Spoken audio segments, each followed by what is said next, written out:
Think about the last time you truly sat in silence, not just the absence of noise, but a deliberate pause in the constant stream of words we feel pressured to contribute every day. In a world that celebrates endless communication, where we're expected to have an opinion on everything, to react instantly, to fill every gap with chatter, silence has become almost revolutionary. Yet 2,000 years ago, one of history's greatest thinkers, Marcus Aurelius, wrote in his private journal, "You have power over your mind, not outside events." Realize this and you will find strength. That strength, it often begins with saying nothing at all. Stoicism, the ancient philosophy practiced by emperors and slaves alike, didn't just teach resilience, it mastered the art of emotional control through silence. While modern life equates silence with awkwardness or disengagement, the Stoics saw it as a superpower. Imagine the clarity of not reacting to every provocation, the confidence of not needing to justify yourself, the peace of not being dragged into every trivial debate. This isn't about withholding words out of fear or indifference. It's about choosing silence as a deliberate act of strength, a way to reclaim control over your emotions and reactions. In this video, we're going to explore the hidden discipline of Stoic silence, how it sharpens your judgment, deepens your relationships, and shields you from unnecessary stress. You'll discover why the Stoics believed that the more you say, the less you control, and how mastering the pause between thought and speech can transform your emotional resilience. This isn't just ancient wisdom, it's a practical tool for navigating the noise of modern life with grace and intention. So if you've ever felt overwhelmed by the pressure to always respond, or if you've wondered how to stay calm when everything around you is chaos, you're about to uncover a timeless secret. Sometimes the most powerful thing you can do is say nothing at all. There's a quiet power in what we don't say, a paradox the Stoics understood deeply. Silence isn't emptiness or surrender. It's a calculated choice, a way to hold your ground without raising your voice. Epictetus, the former slave-turned-philosopher, put it simply: we cannot choose our external circumstances, but we can always choose how we respond. And sometimes the most powerful response is no response at all. Think about the last time someone cut you off in traffic or made a snide remark. The immediate urge might be to fire back, to defend yourself, to prove a point. But what if you didn't? What if, instead of adding fuel to the fire, you let the moment pass? That's not weakness, it's emotional mastery. Modern life is full of opportunities where silence outmaneuvers speech. Picture a heated workplace disagreement. One person reacts impulsively, their words sharp and unguarded, while the other pauses, breathes, and stays silent. Which one walks away with their dignity intact? Which one controls the narrative? The Stoics knew that words, once spoken, can't be taken back. Every reaction is a gamble. Will it clarify or complicate? Silence, on the other hand, gives you the upper hand. It's the pause that lets you decide whether a battle is worth fighting or whether your energy is better spent elsewhere. So here's a question to sit with. When has staying silent served you better than speaking? Maybe it was the time you bit your tongue during a family argument, avoiding words you'd regret. Or the moment you listened instead of interrupting, realizing the other person just needed to be heard. These aren't missed opportunities, they're demonstrations of restraint, proof that silence can be the wiser, stronger path. The next time you feel the pressure to fill the air with words, ask yourself, is this necessary? Is this helpful? Or am I just reacting? Because in that space between thought and speech lies real power, the power to choose. Imagine holding up a shield just as an arrow flies toward you, not to attack but to protect yourself without engaging in battle. That's the power of Stoic silence. Seneca, the philosopher who advised emperors and wrote letters on mastering emotions, called it the best answer to anger. Because when someone provokes you, when frustration bubbles up, silence isn't passivity, it's armor.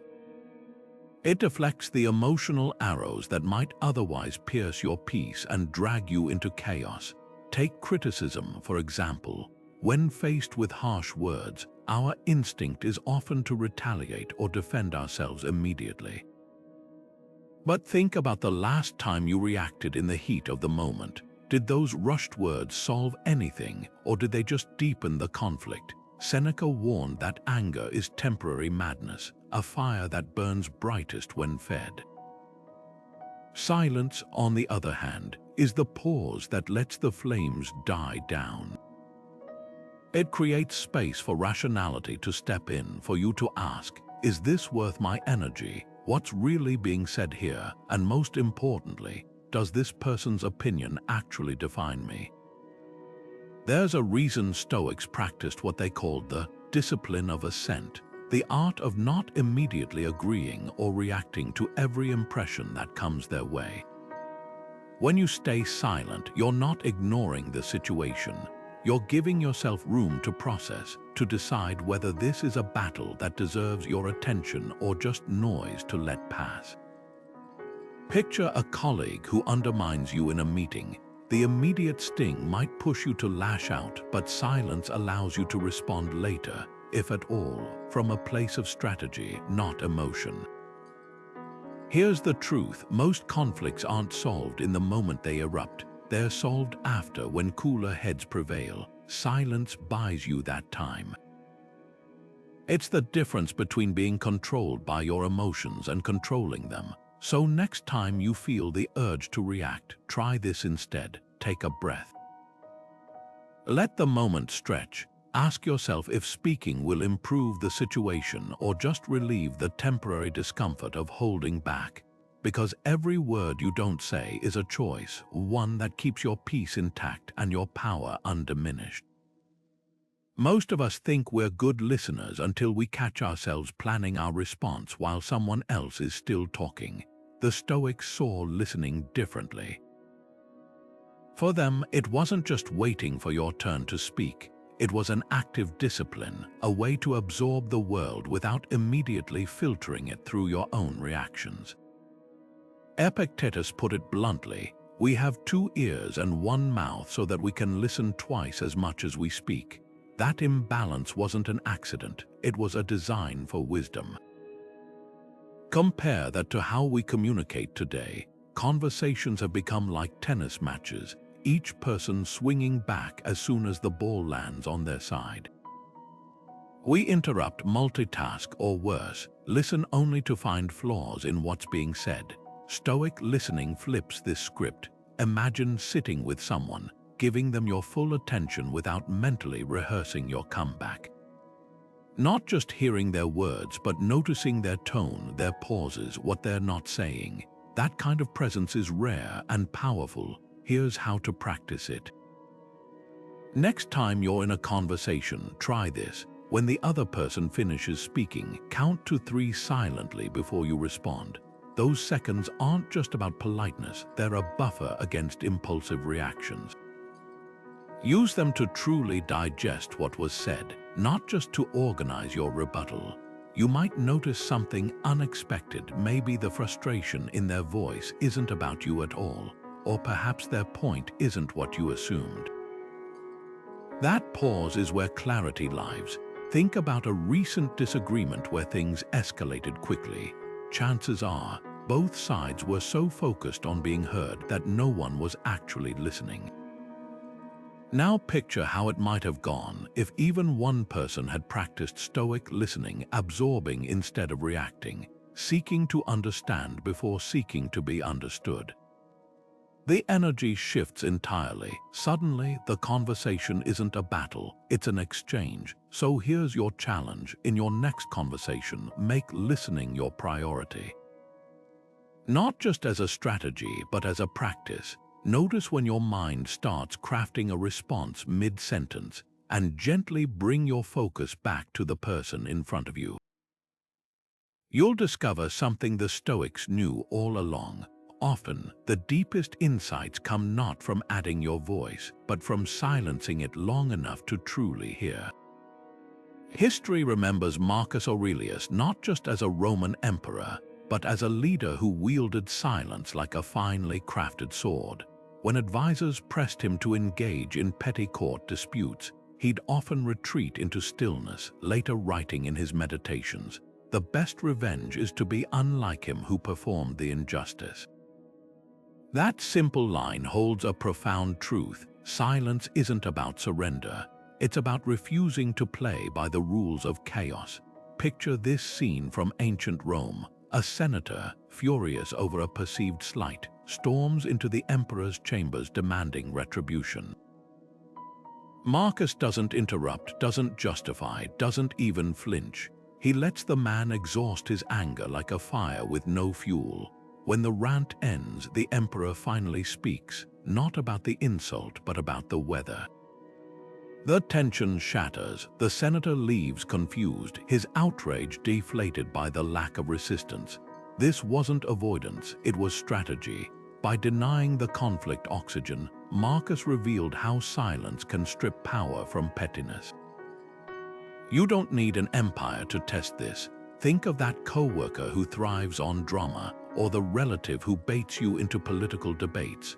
What happens when you stop feeding their need for reaction? Like a mirror with no reflection, they're left facing only themselves. The Stoics called this the silent argument, where your restraint becomes the loudest statement. Try this experiment for 1 week. Consciously choose silence in minor conflicts. When someone criticizes your choices, nod instead of justifying. When a stranger is rude in line, smile without engaging. Observe how often the conflict dies simply because you refuse to give it life. You'll start noticing something fascinating. Most arguments aren't about truth or resolution. They're about the addictive rush of opposition. Silence breaks that cycle. Marcus Aurelius faced wars and betrayals, yet his journal obsesses over self-control, not conquest. That's the real lesson here. Your greatest power lies not in winning every battle, but in knowing which ones aren't worth your voice. Next time tension rises, ask yourself, will speaking improve this or just satisfy the temporary itch to react? Because sometimes the strongest person in the room isn't the one shouting, it's the one comfortable enough to say nothing at all. Consider how often we react without thinking, how quickly words fly out when emotions run high. The Stoics didn't just preach patience, they built systems for it. Seneca called it the pause, that intentional gap between what happens and how we respond. He wrote, "The greatest remedy for anger is delay, not suppression, not avoidance, but delay, because in that sliver of time, something remarkable happens. We regain choice." Imagine your phone lights up with a frustrating message. Your fingers hover, ready to fire back. Now picture this instead. You set the phone down, you take 5 slow breaths. You walk to the window and count the clouds. By the time you return, the heat has faded. You see the message differently, not as an attack, but as words from someone who might also be struggling. That's Stoic deliberation in action. It's not about ignoring your feelings, it's about refusing to let them dictate your actions. This principle transforms decision-making. Ancient leaders used it to avoid costly wars. Modern professionals use it to prevent career missteps. Think about the last impulsive purchase you made or the angry email you regretted sending. What if you'd imposed a 24-hour rule? The Stoics would argue that most of life's regrets stem not from what we did, but from what we did too quickly. Silence creates space for wisdom to catch up. Here's your challenge tomorrow. Before responding to anything, whether it's a colleague's comment or your child's complaint, insert a 5-second pause. 5 seconds of stillness where you ask, is this necessary? Is this kind? Is this true? you'll start noticing how many reactions are just habits, not choices. The pause becomes your filter, separating what matters from what merely provokes. Seneca described anger as brief insanity, but silence, that's clarity. It's the difference between being swept away by the current and planting your feet firmly on the riverbed. Every pause is a reclaiming of power, proof that you're not a puppet to circumstance, but a conscious participant in your own life. Epictetus once described the mind as an inner citadel, a fortress where our true power resides. Everything outside its walls, other people's opinions, unexpected events, even the past, lies beyond our control. But inside, that's where silence becomes your greatest ally, because every time you choose not to react, you reinforce the walls of that citadel. You declare without a word that your peace isn't up for negotiation. Think about the last time you felt compelled to argue with someone who refused to see your perspective. How much energy did you pour into trying to change their mind? Now imagine if you'd channeled that same energy into something you could control. Your breath, your focus, your next deliberate action. That's the dichotomy of control in practice. Silence isn't passive, it's a redirection of effort from the futile to the meaningful. Consider this metaphor. You're standing on the shore, shouting at the waves to stop crashing. No matter how loud you yell, the ocean won't obey. But if you step back and observe, if you save your voice, you might notice the tide's rhythm, learn when to swim, and even find beauty in its power. Our words often function like those futile shouts. We try to control circumstances, people, outcomes that were never ours to command. Silence reminds us where our agency truly lies. Here's a practical challenge. For 1 week, keep a journal of moments when silence could have been your citadel. Maybe it's the friend who cancels plans last minute, the slow driver testing your patience, or the news headline that sparks outrage. Write down what happened, how you wanted to react, and what you actually controlled. You'll start seeing patterns, how often your impulses target the uncontrollable, and how silence could have saved you energy for what matters. Epictetus didn't just teach this principle, he lived it. Born into slavery, he faced circumstances far beyond his control. Yet his legacy wasn't built on complaints or resistance to his chains. It was built on mastering his inner world. His famous metaphor wasn't about building walls to hide. It was about creating space to choose, and that's the secret most of us miss. Silence isn't empty. It's the space where your real power grows. So next time you feel the urge to speak into the wind, to argue, explain, or demand pause, ask yourself, is this within my control? If not, let silence be your answer. Not because you've given up, but because you've wisely chosen where to plant your flag. The quieter you become externally, the more clearly you'll hear your own strength echoing within those citadel walls. There's a crucial difference between silence that heals and silence that harms, between Stoic restraint and emotional suppression. The Stoics weren't advocating bottling up feelings or pretending discomfort doesn't exist. Marcus Aurelius made this distinction clear when he wrote, "You don't have to turn this into something. It doesn't have to upset you." Notice what he's not saying. He's not telling us to ignore pain or plaster on a fake smile. He's pointing to a third option, the space between reaction and repression where true emotional control lives. Imagine two people facing criticism at work. One clenches their jaw, says nothing, but seethes internally. Their silence is a lid on a boiling pot. The other listens calmly, considers the feedback objectively, and responds only if necessary. Their silence is a filter, separating useful insight from emotional noise. The first is suppression, the second is Stoic detachment. One avoids feeling, the other processes feeling. This distinction matters because toxic positivity often masquerades as wisdom, urging us to just stay calm while denying legitimate emotions. Stoicism never asked us to be emotionless statues. It taught us to observe our emotions without letting them steer the ship. Here's how to spot the difference. Ask yourself in moments of silence, am I avoiding or engaging? Avoidance looks like scrolling mindlessly after a hard conversation instead of reflecting. Engagement looks like sitting with discomfort, asking, what's this emotion trying to tell me? The Stoics weren't silent to escape reality. They were silent to understand it better. When Marcus Aurelius wrote, "The obstacle is the way," he meant even our painful emotions could become teachers if we let them speak instead of stuffing them down. Consider how society often misinterprets silence. We praise the person who never complains but ignore their unresolved stress. We confuse Stoic endurance with suffering in silence. But real Stoic silence isn't martyrdom, it's mastery.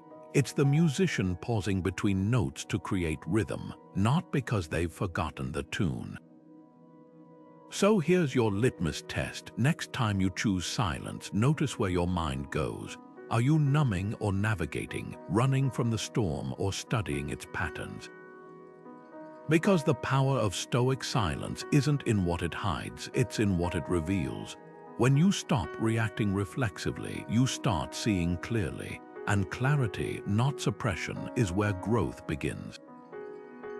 Silence becomes a refuge when life's storms hit hardest, not as an escape, but as a way to steady yourself amid the chaos. Seneca, who faced exile, chronic illness, and political betrayal, wrote that enduring hardship without complaint wasn't about denying pain. It was about refusing to let that pain define you.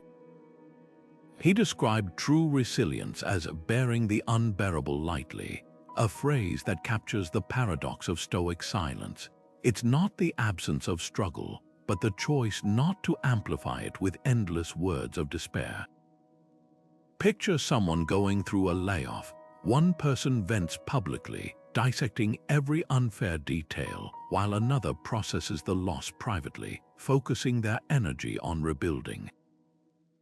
Both feel the same shock, the same fear, but the second approach preserves dignity and clarity. Seneca would argue that vocalizing suffering often extends it, like picking at a wound. Silence in this context isn't about isolation. It's about redirecting energy from lament to action. Modern psychology echoes this. Studies show that repetitive negative narration can deepen distress, while purposeful reflection fosters adaptability. Think of a marathon runner hitting the wall. Those who train to push through discomfort without vocalizing every ache often perform better. The pain is real, but the commentary, "This is impossible, I can't do this," fuels surrender. Stoic silence operates the same way. It's not pretending adversity doesn't exist. It's refusing to let your inner monologue become an obstacle. Now consider your own life. Where do you default to vocalizing struggles when silent endurance might serve you better? Maybe it's replaying a minor inconvenience to friends until it feels monumental, or rehearsing grievances in your mind like a broken record. The Stoics would challenge you to experiment with silence as a tool, not to suppress but to transform. Next time frustration arises, try this. Pause before sharing it. Observe how the emotion shifts when it's not fed by narration. You might find that some burdens feel lighter when they're not carried aloud. Seneca's letters reveal a man intimately acquainted with suffering, yet he wrote more about gratitude than grief. That's the hidden genius of Stoic silence. It creates space to notice what's still standing when the noise fades. Resilience isn't forged in the absence of adversity, but in the quiet moments where we choose not to drown it out. Marcus Aurelius began each morning with a ritual most of us would find uncomfortable, sitting in complete silence, observing his own thoughts like clouds passing across the sky.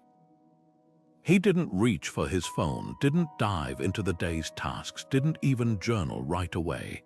He simply sat, letting the quiet reveal what his mind had been avoiding. In his meditations, he called this practice stepping into your own courtroom, a space where you witness your impulses and judgments without immediately acting on them. That's the transformative power of silence. It doesn't just mute the world's noise, it amplifies your inner voice, the one we often drown out with distractions.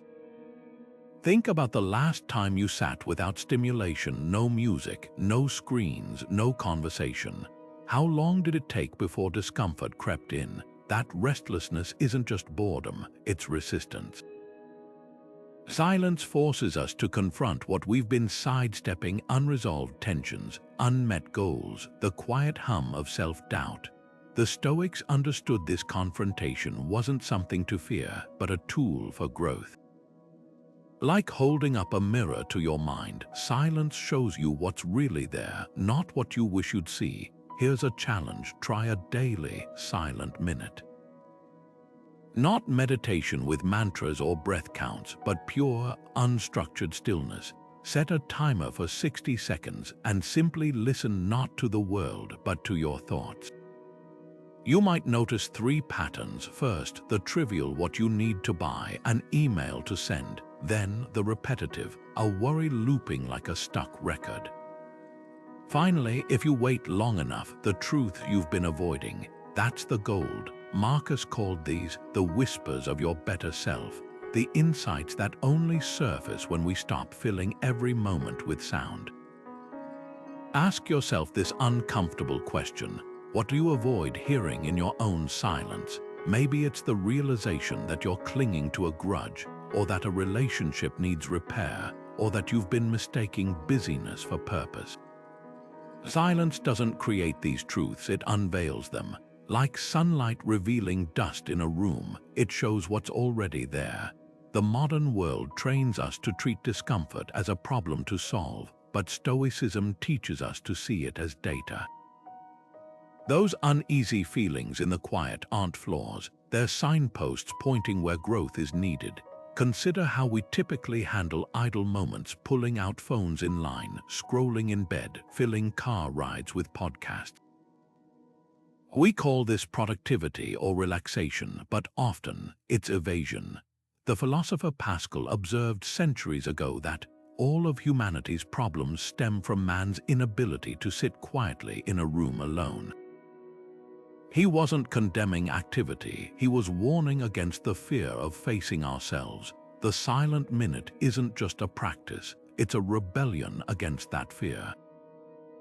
Try this tonight before sleep. Pause in the dark for 60 seconds of pure silence. Don't review the day or plan tomorrow, just listen. You might discover that the thoughts you've been running from aren't monsters but messengers. And the more you welcome them, the less they'll need to shout. That's the hidden gift of Stoic silence. It doesn't just calm the storm, it teaches you to understand its language. History offers few examples as striking as Cato the Younger, the Roman senator whose silence spoke louder than any speech. While others in the Senate clamored for attention, delivering flowery orations to win favor, Cato often stood in stillness, his presence alone commanding respect. When he did speak, his words carried weight precisely because he didn't waste them. Plutarch wrote that Cato's power lay not in his eloquence, but in the unshaken constancy of his character. People trusted him not because of what he promised, but because of what he did. In an age of political theater, his restraint became his signature, a reminder that leadership isn't about volume, but integrity. Fast forward to today, where leaders often mistake visibility for influence. Social media rewards constant commentary, press conferences multiply, and the 24-hour news cycle demands instant reactions. But contrast that with figures like Warren Buffett, who famously avoids media frenzies, or Jacinda Ardern, whose measured responses during crises earned global admiration.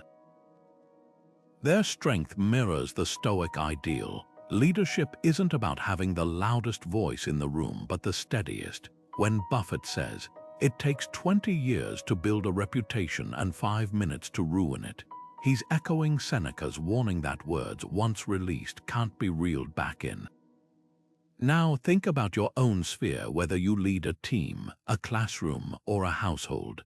How often do you feel pressured to fill silence with directives or justifications? The Stoics would challenge you to reconsider. A parent who lectures less but models patience teaches more effectively. A manager who listens deeply before speaking cultivates loyalty. Even in friendships, the person who refrains from offering unsolicited advice often becomes the most trusted. Action doesn't just speak louder than words, it replaces the need for them. Here's the unexpected truth: silence isn't the absence of leadership, it's leadership distilled. When you resist the urge to over-explain your decisions, you invite others to focus on results.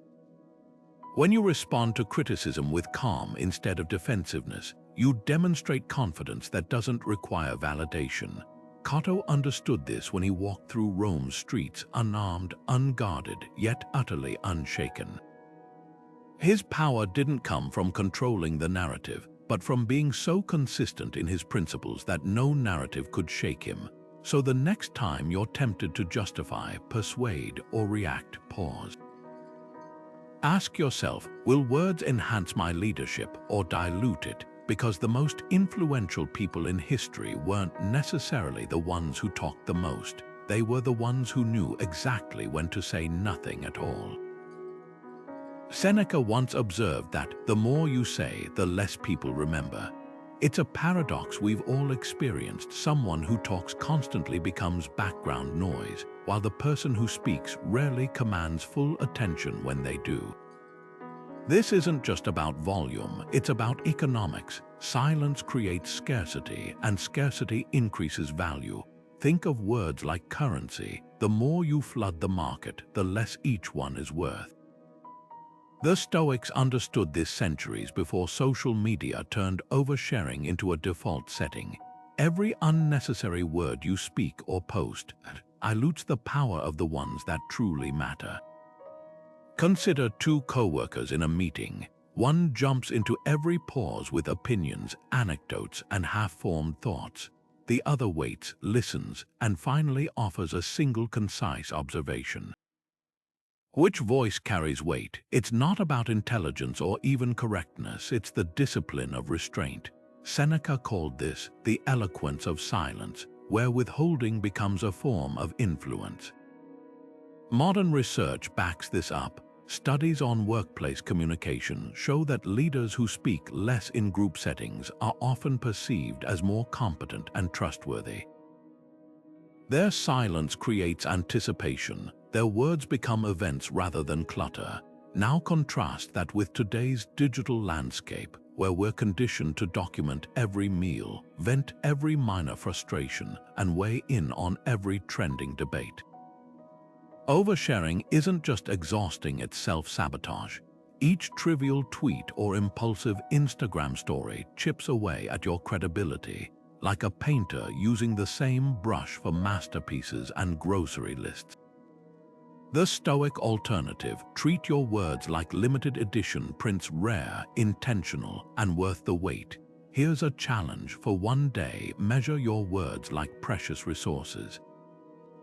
Before speaking or posting, ask Seneca's 3 filters. Is this true? Is this necessary? Is this kind? You'll notice something startling: how much of your daily communication fails at least one test.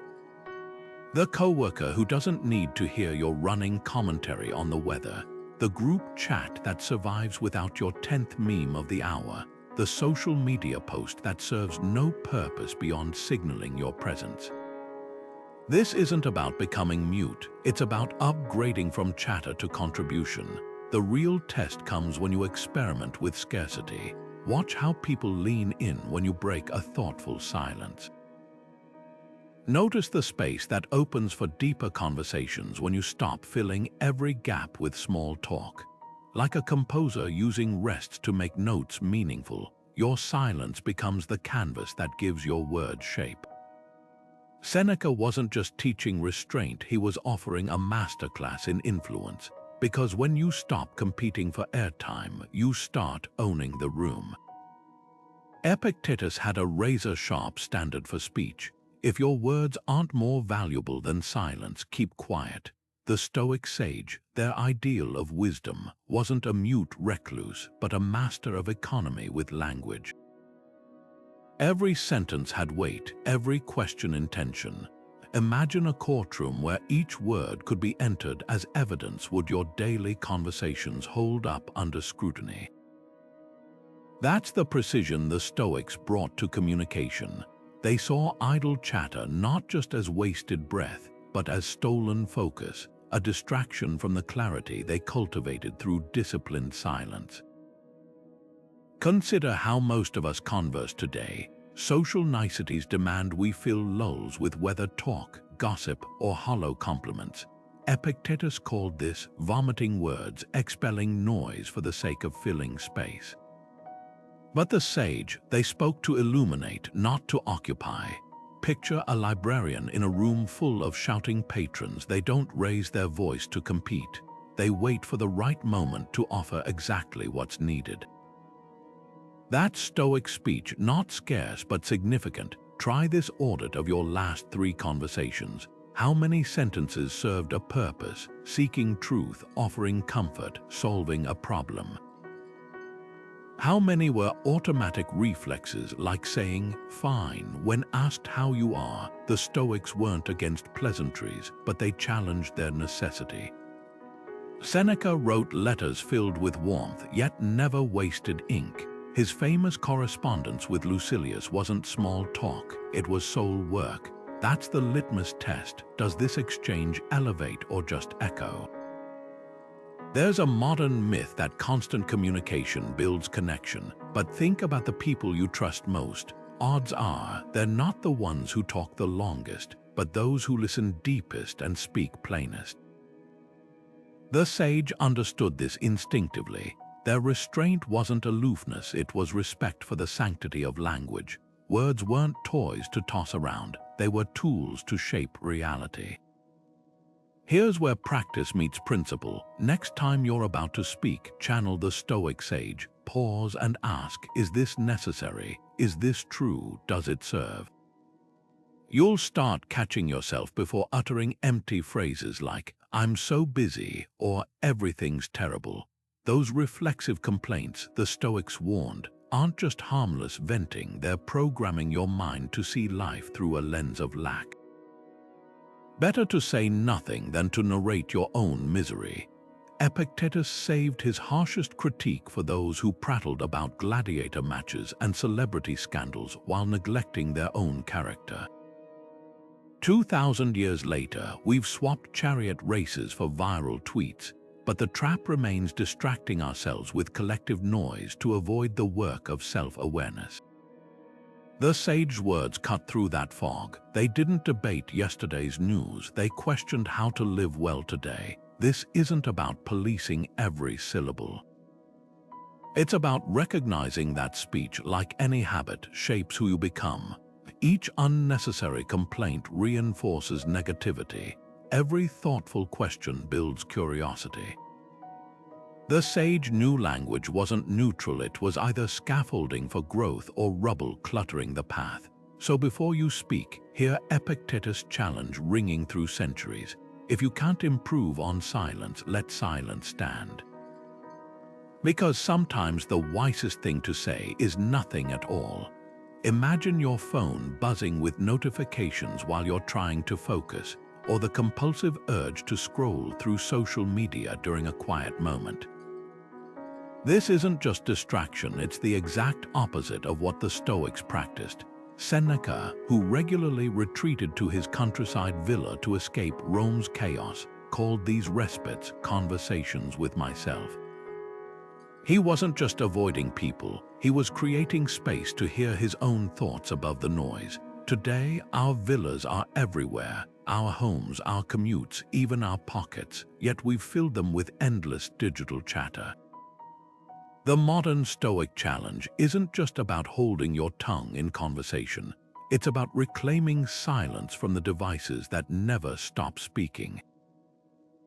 Think about how often you reach for your phone without thinking. The average person checks their device over 100 times a day, not because they need to, but because the habit has rewired their brain to fear stillness. Seneca warned about the dangers of being everywhere and nowhere, scattered across trivialities instead of rooted in purpose. That's exactly what happens when we fragment our attention across notifications, emails, and endless feeds. Digital noise doesn't just fill our ears, it colonizes our mental space, leaving little room for reflection or deliberate action. Here's where Stoicism offers a radical alternative: digital silence. Not a permanent disconnect, but intentional pauses, moments where you step off the treadmill of constant input. Start small. Try leaving your phone in another room during meals, or turning off notifications for 1 hour each morning. These aren't just tech hacks, they're exercises in reclaiming your attention. The Stoics called this the discipline of assent, the practice of choosing what you let into your mind. Every time you resist the pull to check your phone, you're strengthening that muscle. Consider how Seneca structured his retreats. He didn't vanish for months. He took regular, short breaks to recalibrate. Apply that rhythm to your digital life. Designate a low-tech hour before bed, or commit to one screen-free afternoon each weekend. The goal isn't to demonize technology, but to interrupt its autopilot grip. You'll notice something surprising. The world doesn't collapse when you step away. In fact, you might rediscover the clarity that comes from uninterrupted thought, the kind Marcus Aurelius accessed during his morning meditations. Now the real test. For the next 7 days, try a Seneca experiment. Choose one daily ritual: your morning coffee, your commute, the first 15 minutes after work, and make it device-free. Observe what happens. At first, you'll feel the itch to reach for your phone, the phantom buzz of imagined alerts. Sit with that discomfort. Over time, you'll start noticing details you'd ignored before. The way sunlight filters through your window, the rhythm of your own breathing, the ideas that surface when your mind isn't crowded with input. That's not just silence, it's sovereignty over your attention. The Stoics believed that who you become depends on what you consistently do. Every minute spent mindlessly scrolling is training your brain to crave distraction. Every moment of deliberate silence is training it to seek depth. Digital minimalism isn't about missing out, it's about opting into the thoughts, conversations, and experiences that truly matter. So ask yourself, is your technology serving your life, or are you serving it? Because the quieter your devices become, the louder your own voice grows. Seneca's letters to his friend Lucilius after the death of his infant son reveal something startling. Not an outpouring of dramatic lament, but quiet guidance on how to grieve with dignity. "Let your tears flow, but let them also cease," he wrote. "Let your sighs be deep, but let them also end." This wasn't cold indifference, it was the Stoic art of mourning, a recognition that grief, like all emotions, is natural, but wallowing in it endlessly serves neither the living nor the dead. The ancient world was no stranger to performative sorrow, public wailing, torn garments, ashes on the head. But Stoicism offered a radical alternative, honoring loss through silent resilience, not spectacle. Consider how we handle grief today. Social media has turned mourning into a public performance, lengthy posts announcing sadness, hashtags signaling solidarity, pressure to articulate feelings we haven't fully processed. There's nothing wrong with seeking support, but the Stoics would ask, when does sharing become a substitute for actually feeling? When does the performance of grief overshadow the private work of healing? Seneca warned against prolonging sorrow as proof of love, as if pain measured devotion. True remembrance, he argued, happens in the quiet, in the unspoken moments when we recall a laugh, a gesture, a shared silence that no longer needs words. There's a profound difference between suppressing grief and sanctifying it through stillness. Picture two mourners at a funeral. One collapses repeatedly, drawing comfort from the attention of others. The other sits quietly, eyes closed, occasionally touching the photo on the casket. Both are devastated, but the second is practicing what the Stoics called apatheia, not apathy, but clarity of feeling undistorted by external expectations. Their silence isn't emptiness, it's a sacred space where memories can breathe. Try this experiment in your own life. Next time loss touches you, whether it's the death of a loved one, the end of a relationship, or even the fading of a dream, resist the immediate urge to narrate it.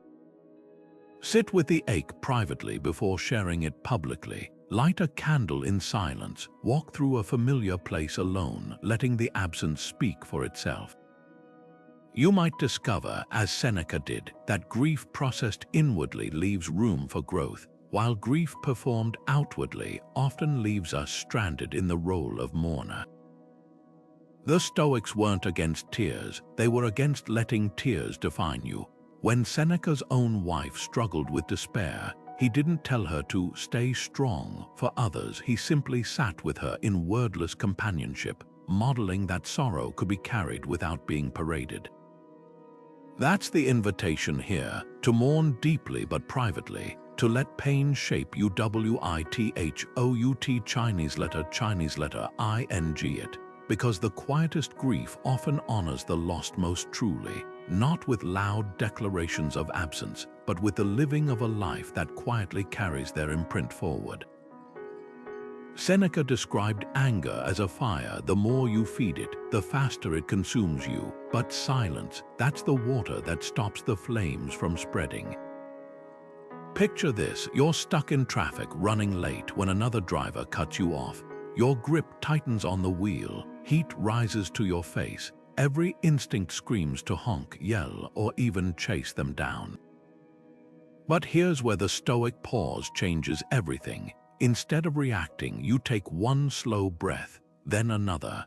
By the third exhale, the moment passes not because the offense vanished, but because you refuse to let it define your next move. This isn't just about road rage. It's about recognizing anger as a temporary madness, as Seneca called it, a storm that clouds judgment. Ancient Rome had its own version of traffic jams, crowded forums where insults flew like stones. The Stoics saw how quickly words could turn sparks into wildfires. Their solution: treat silence like a shield. When someone provokes you, the most powerful rebuttal isn't a clever comeback. It's the space you create between their provocation and your response.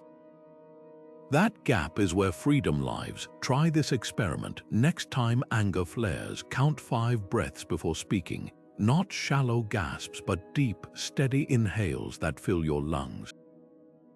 With each one, ask yourself, will this reaction improve anything, or is it just my ego demanding satisfaction? You'll start noticing how often anger masquerades as justice, when really, it's just pride in disguise. The driver who cut you off won't learn a lesson from your honking, but you'll teach yourself something far more valuable: that you're not a puppet to every passing emotion. History remembers Seneca not for his fiery speeches, but for his letters on mastering inner turmoil. He wrote them while advising Nero, one of Rome's most volatile emperors, a man who exiled and later executed him. Yet, even facing tyranny, Seneca insisted that silence could be sharper than any sword.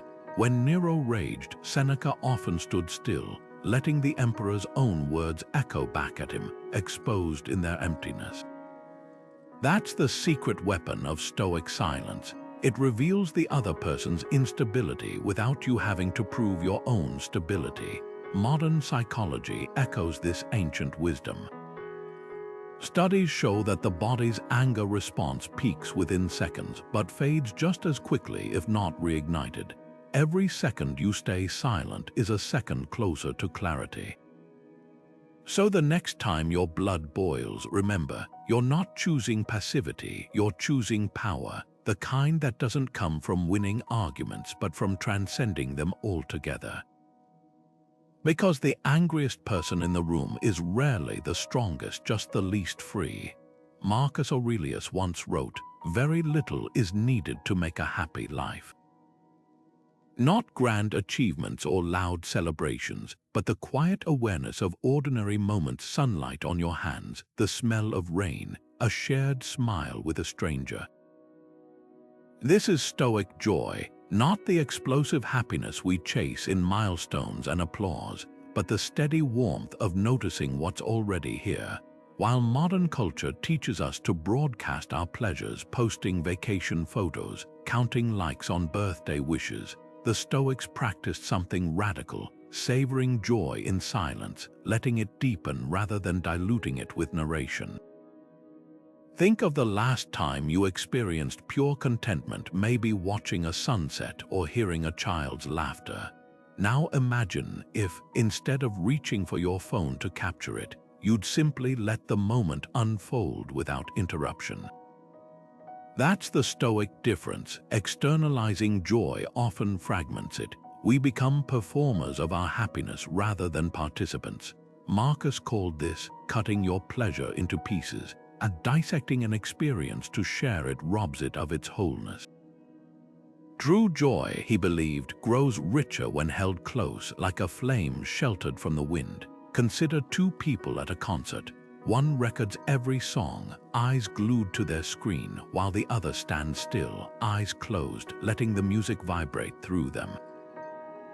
Both leave with memories, but the second carries something intangible, a fullness that can't be replicated or quantified.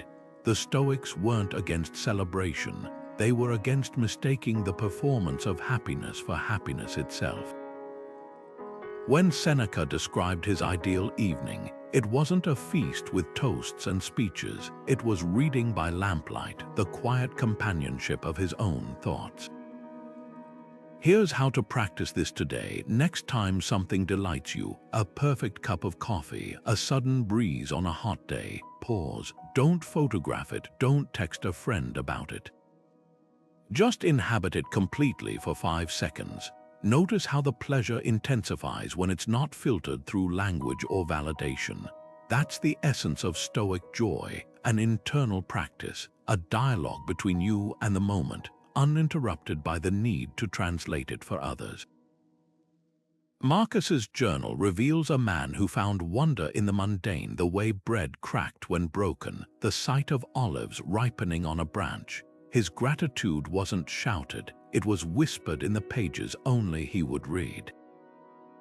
That's the invitation here, to let joy be private before making it public, to honor happiness by fully experiencing it rather than immediately exporting it. Because the quieter the joy, the deeper it roots, and unlike the fleeting high of applause, that kind of joy doesn't fade when the spotlight moves on. It remains steadfast and nourishing long after the moment passes. Seneca described the highest form of friendship as sitting side by side in perfect silence, not the awkward kind, but the deep, wordless understanding where two people share the same mental space without needing to fill it. He wrote to his friend Lucilius about this rare bond, where companionship isn't measured in conversation but in the quality of quiet between words. Think about your own relationships. How many people in your life demand constant chatter to feel connected, and how many can simply be with you, where the absence of speech feels as rich as any dialogue? Modern friendships often revolve around activity, catching up over drinks, dissecting drama, or filling every pause with plans and updates, but Stoic friendship thrived in the gaps. Picture two travelers resting under a tree after a long journey, neither feeling compelled to narrate the obvious. That's the essence of what Seneca called shared silence, a mutual recognition that presence alone can be nourishment. Contrast that with the exhaustion of friendships where you leave feeling drained, not because of any conflict, but because the sheer volume of words left no room for reflection. Consider two co-workers at lunch. One spends the hour recounting every detail of their weekend, while the other occasionally glances up from their book, exchanging a smile or a brief observation. Which interaction leaves you more replenished? The Stoics would argue that the latter carries the mark of true camaraderie, the freedom to disconnect from performance and simply exist together. Seneca even advised cultivating friendships where you could comfortably not speak, because those were the bonds that weathered storms, where trust didn't hinge on constant reassurance. Here's a test. Who in your life could you call right now, sit with in silence for 10 minutes, and still feel deeply connected? If the list is short, you're not alone. We've been conditioned to equate attention with verbal engagement, as if silence were a vacuum to be filled rather than a canvas for mutual understanding. But the most resilient friendships, the ones that endure distance, grief, and change, often share this trait. They don't rely on words to bridge the gaps. They're anchored in something quieter and far more durable. Small talk has its place, of course. Polite chatter oils the wheels of society, but Stoicism asks us to recognize it for what it is, a social tool, not the foundation of intimacy. The next time you're with someone you trust, try an experiment. Let the conversation lapse naturally. Don't rush to rescue it with whether talk or gossip. Instead, notice what arises in that space: comfort, tension, a deeper awareness of the person beside you. That's the difference between filling time and sharing it. Seneca's letters reveal a man who cherished correspondence not for its volume, but for its substance. He and Lucilius could go months without writing, then pick up as if no time had passed, because their connection wasn't maintained by updates, but by a shared way of seeing the world. That's the gift of Stoic friendship, the understanding that some bonds transcend the need for proof. They're not sustained by chatter, but by the quiet certainty that when you do speak, it will matter. So ask yourself, who deserves that kind of silence with you, and who offers it in return, because those are the people who don't just pass through your life, they steady it. Silence can be misunderstood not as strength, but as apathy. Someone chooses not to engage in office gossip, and co-workers assume they're aloof. A parent stays calm during a child's tantrum, and onlookers mistake their composure for neglect. Even Marcus Aurelius faced this. His quiet reflection in court was sometimes seen as detachment from his duties. Yet his journal holds the antidote. It never ceases to amaze me. We care more about what people think of us than what we think of ourselves. The Stoic emperor wasn't advocating callousness. He was exposing the trap of valuing others' interpretations over our own integrity. Imagine this scenario. You're at a family dinner when a heated debate erupts. Instead of jumping in, you listen, really listen without reacting. To some, your silence reads as disapproval or disinterest. The Stoic response: let it.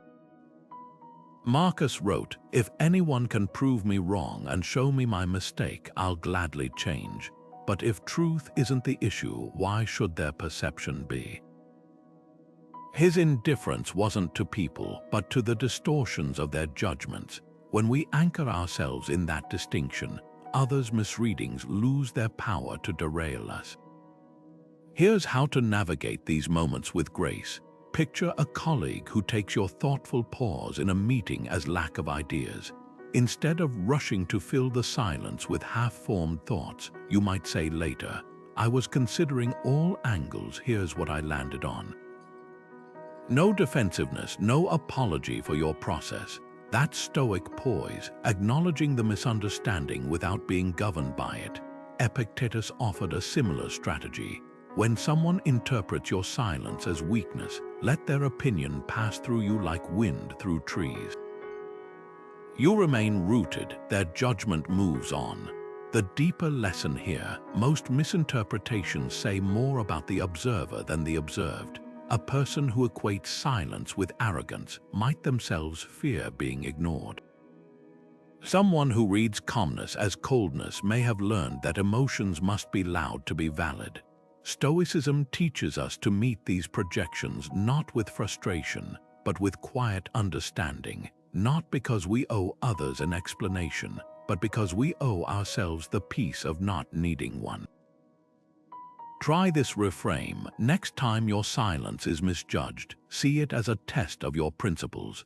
The co-worker who mistakes your restraint for indifference, the friend who interprets your listening as passivity, they're unwittingly offering you a chance to practice true indifference to externals. Not the kind that dismisses relationships, but the kind that safeguards your inner equilibrium. Because the quieter you become in the face of misunderstanding, the more clearly you hear your own convictions. And that's a sound worth preserving. Epictetus, the former slave-turned-Stoic teacher, had a radical approach to instruction. He often taught through silence. Unlike modern self-help gurus who bombard listeners with rapid-fire advice, he'd pause mid-lesson, letting his students sit with the weight of his words. One of his students later wrote that these silent intervals weren't empty spaces, they were where the real learning happened. Imagine sitting in his classroom in Nicopolis. After explaining that no one is free who is not master of themselves, he'd stop. No follow-up, no elaboration. The air would grow thick as students fidgeted, their minds scrambling to reconcile this idea with their own lives. That discomfort. That was the point. This wasn't just a teaching technique, it was psychological alchemy. By refusing to fill the silence, Epictetus forced his students to confront their own reactions. A wealthy merchant might squirm, realizing his possessions controlled him more than he controlled them. A young politician might flush, recognizing how desperately he craved approval. The pause transformed abstract philosophy into a mirror, revealing truths no lecture could convey. Modern research echoes this. Studies on learning retention show that when teachers allow wait time after posing questions, students' responses become deeper and more original. The Stoics discovered this 2 millennia ago. Silence isn't just the absence of noise, it's the space where insight takes root. Consider how advice operates today. We rush to fix friends' problems with instant solutions, drowning their confusion in our words. But what if we borrowed Epictetus' method? Next time someone shares a struggle, resist the urge to immediately rescue them with advice. Instead, offer a single observation. That sounds painful. Or, what do you think matters most here? Then let the silence stretch. Watch how their posture changes as they lean into their own wisdom. The Stoics knew that people rarely lack answers, they lack the quiet to hear them. There's a deeper layer here, teaching by example without declaring it. Marcus Aurelius wrote volumes of self-reflection, yet never intended them for publication. His journal wasn't performative, it was practice. Imagine a parent frustrated with their child's short temper. They could deliver endless lectures about patience, or they could model it taking slow breaths during delays, responding calmly to spilled milk. The child might not notice in the moment, but weeks later, they'll unconsciously mirror that restraint. That's the stealth power of Stoic silence. It doesn't announce its lessons, it embodies them until others catch on. Try this experiment for one day, teach only through action. When a coworker complains, listen fully instead of offering fixes. When your partner vents, nod instead of problem solving. Notice how often people arrive at their own solutions when given room to breathe. Epictetus would argue that the most transformative teachers aren't those who speak eloquently, but those who create conditions for others to think clearly. Because the unspoken lesson, the one absorbed in stillness, is the one that lingers longest. Like footprints in wet cement, impressions made in silence harden into lasting change. There's a reason ancient Stoics like Seneca obsessed over breath. They understood something modern science now confirms. Silence isn't just a mental discipline, it rewires your body's stress response. Picture your nervous system as two dials, one labeled fight or flight, the other rest and digest. Every time you react impulsively to a provocation, that first dial spins wildly, flooding your system with cortisol and adrenaline. But silence, that's the hand that gently turns the second dial, activating your parasympathetic nervous system like a switch for calm. Seneca described this as the pause between lightning and thunder, the moment where you reclaim control simply by refusing to feed the storm. Modern research backs this up. Studies at Harvard and Stanford show that even brief periods of intentional silence lower blood pressure, reduce heart rate variability, and decrease activity in the amygdala, the brain's alarm center.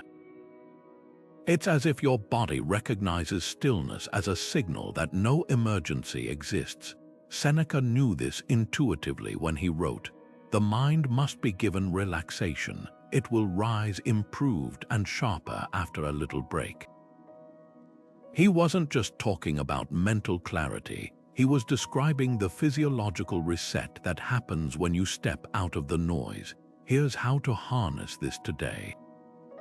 Try the Stoic breathing exercise Seneca practiced. Sit upright, close your eyes, and inhale for 4 counts through your nose. Hold for 4, exhale slowly for 6.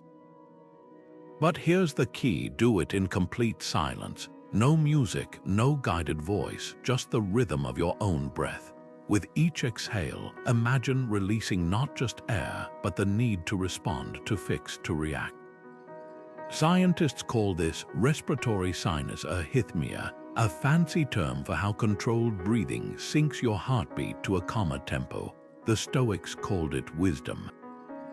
Notice what happens around the third cycle. Your shoulders drop slightly, your jaw unclenches. Thoughts that felt urgent minutes ago start to seem manageable.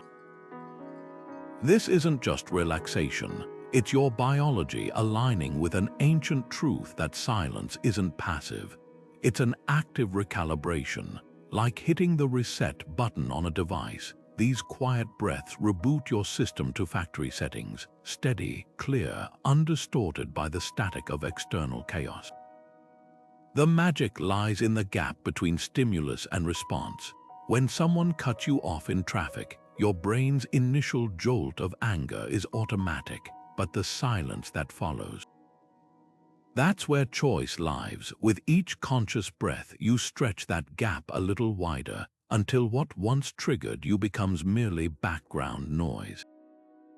Seneca's letters reveal a man who practiced this daily, not to escape reality, but to meet it from a place of unshakable equilibrium. So tonight, before sleep, steal 3 minutes of pure silence. Not meditation with mantras, not a podcast on mindfulness, just you, your breath, and the space between. Your nervous system doesn't need grand gestures to heal. It needs pockets of stillness to remember its own resilience. Because the body speaks the language of silence fluently, if only we'd stop talking long enough to listen. Marcus Aurelius began every morning with a ritual that would baffle most of us today. He didn't reach for a phone, didn't scroll through messages, didn't even speak until he'd fully anchored himself in silence. His journal, Meditations, wasn't written for an audience. It was his private dialogue with stillness, a way to steel himself for the day's noise before encountering it. This wasn't just a preference, it was a strategic defense against chaos. Imagine waking up and immediately flooding your mind with other people's agendas, news cycles, and digital demands. The Stoics would argue you've surrendered your day before it even began. Modern mornings often start with a barrage of input, alarms buzzing, notifications pinging, voices from podcasts or news anchors filling the air. We mistake this for productivity, but the Stoics saw it differently. Every unchecked stimulus is a tiny surrender of focus. Seneca described the mind at dawn as soft wax, most impressionable in its first waking moments. What you press into it first lingers longest. That's why Marcus devoted his earliest hours to silence, not as luxury, but as preparation. He wasn't avoiding the world, he was ensuring he could face it without being ruled by it. Here's the challenge: try a Stoic morning for 1 week. The first hour after waking, no screens, no speech, no external noise. Let your first thoughts be your own.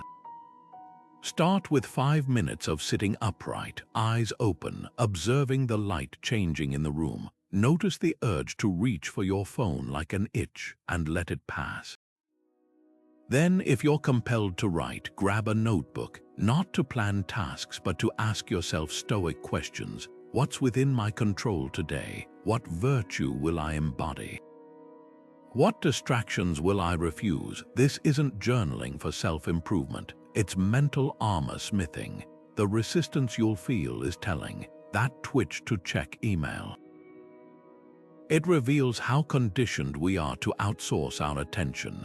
The impulse to narrate the morning to a partner, proof of how rarely we let experiences exist unshared. But the rewards are immediate. On day 3, you might notice the texture of your thoughts sharpening. By day 5, the morning commute feels less frantic because you're no longer carrying yesterday's mental clutter into today. Marcus didn't have social media, but he had courtiers, wars, and plagues distractions far more demanding than a Twitter feed. His silent mornings were his anchor. Yours can be too. The world will still be there at 7:05, but you'll be different, less reactive, more deliberate, because silence at dawn isn't about escaping the day. It's about entering it on your own terms.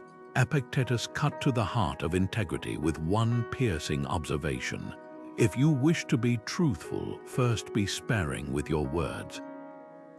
There's a mathematical elegance to this idea. Every sentence you speak is another opportunity to stray from truth, whether through exaggeration, omission, or outright falsehood. The Stoics saw verbosity as a minefield. The more you talk, the more likely you'll step on deception. Contrast that with silence, where honesty isn't just easier, it's inevitable. You can't distort what you don't voice. Think about the last white lie you told. Chances are it wasn't premeditated, it slipped out in the rush of conversation.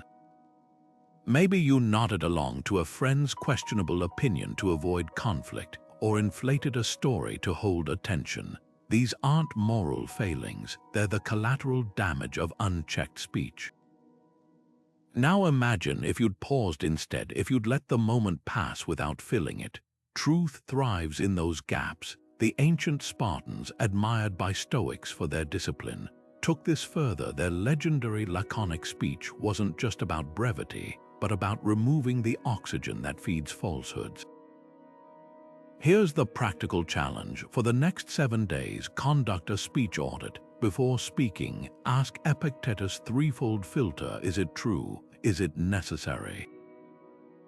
Is it kind? But add a fourth dimension: is it mine? So much of what we say is borrowed, recycled opinions, half-digested headlines, gossip that isn't ours to share. Watch how often you're about to parrot something unverified or endorse an idea you haven't examined. That's where integrity leaks. Silence plugs those cracks. Consider 2 colleagues discussing office rumors. One speculates freely, connecting dots into a dramatic narrative. The other listens, then says simply, "I don't know enough to weigh in."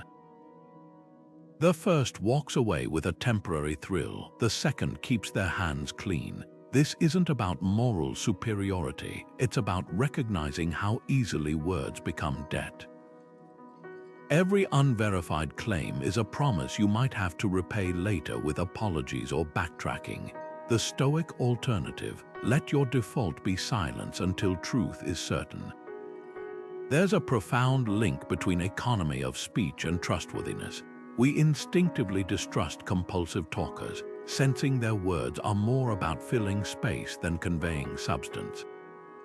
But the person who speaks rarely, when they do, ears perk up. Marcus Aurelius modeled this as emperor. His advisors knew a single sentence from him carried more weight than an hour of others' oratory. In your own life, notice how people lean in when your habitual mode isn't chatter but considered quiet.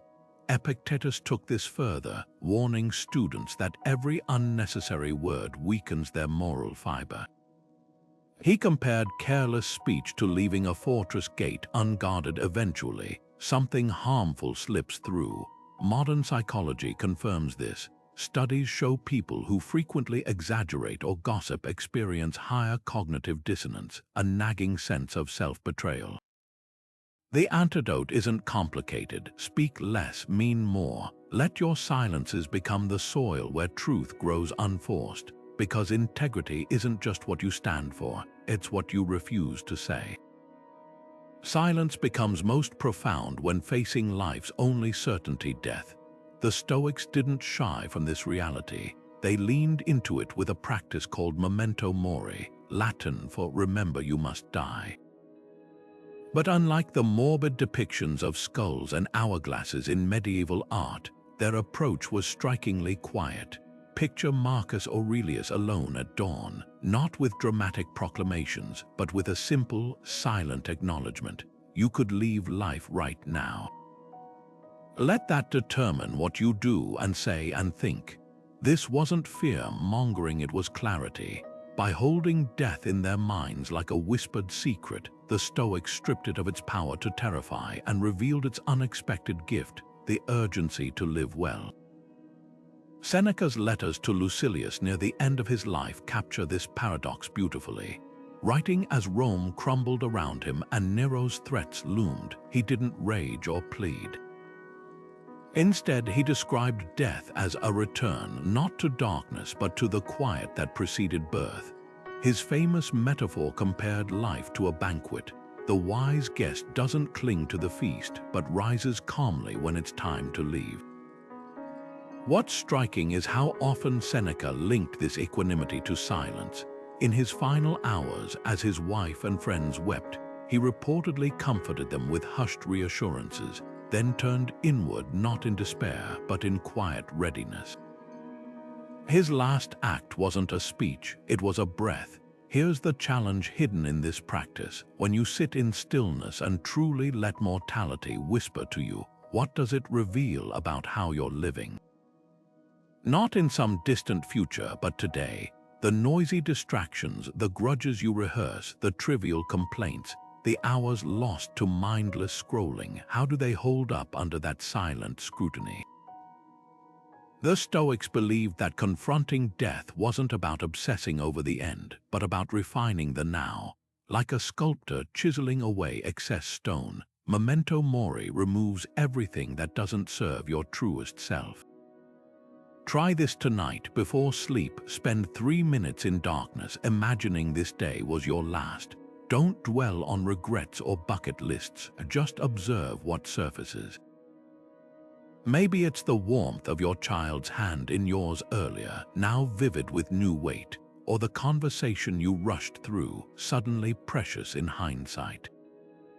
Notice how death's quiet presence sharpens your focus, like a lens bringing life into sudden clarity.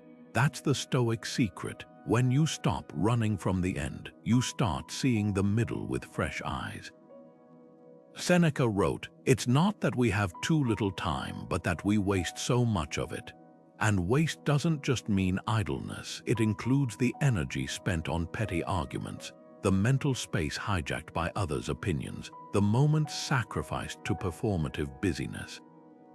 Memento mori in silence strips those illusions bare.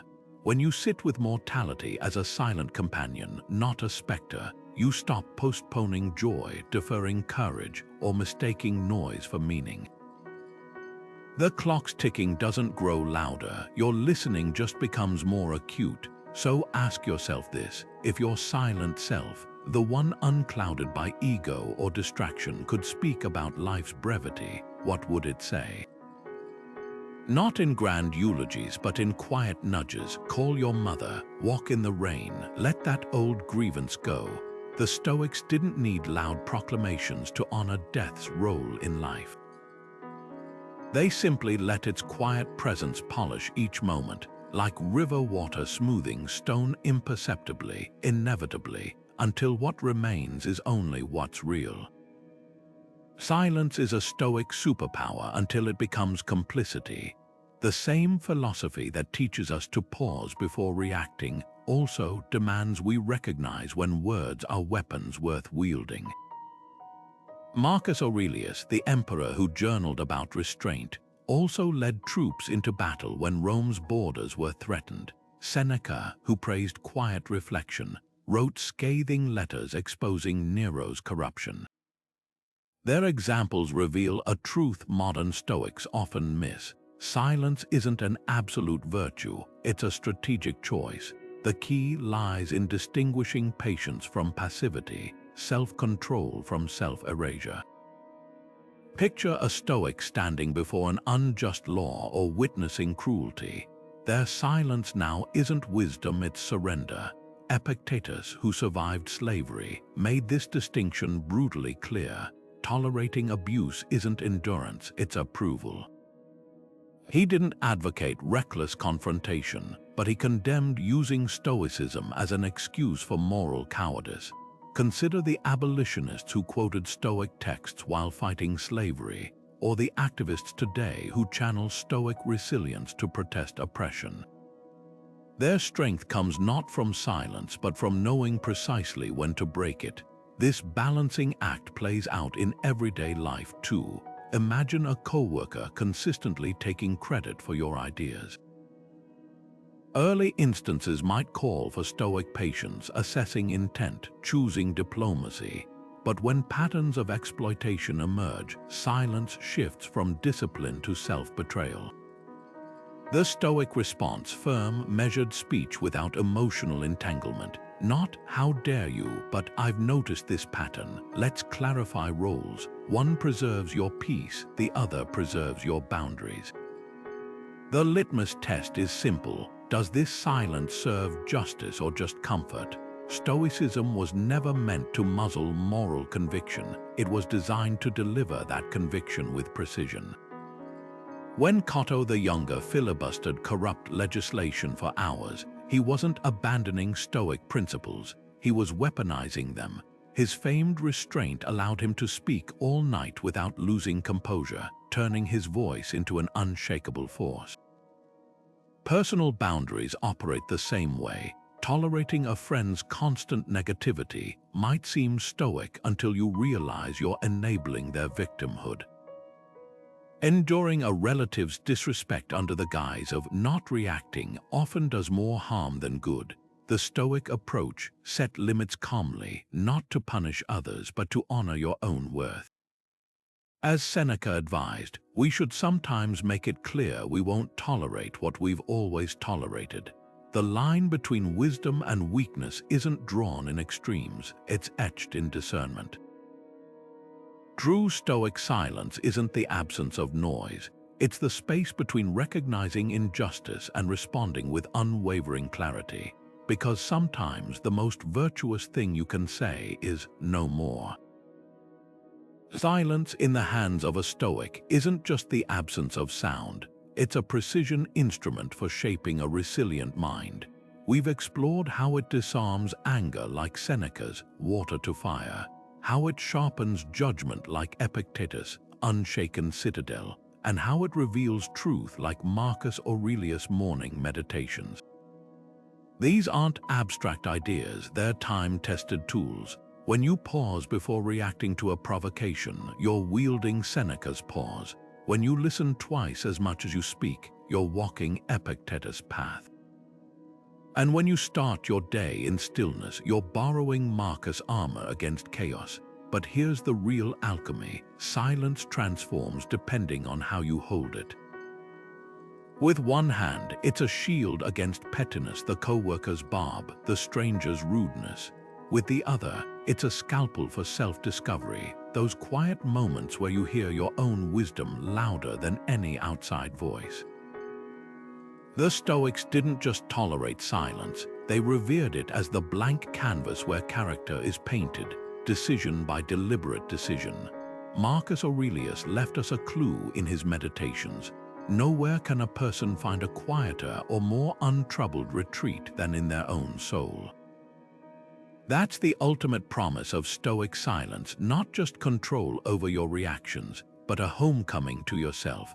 The modern world screams that importance is measured in decibels, that influence requires constant commentary. The Stoics whisper back, real power flows from what you withhold as much as what you express. Your challenge now is simple but profound. Choose one practice from today. Maybe it's the 5-breath pause before responding to frustration. Maybe it's the silent morning minute, or the discipline of listening without rehearsing your reply.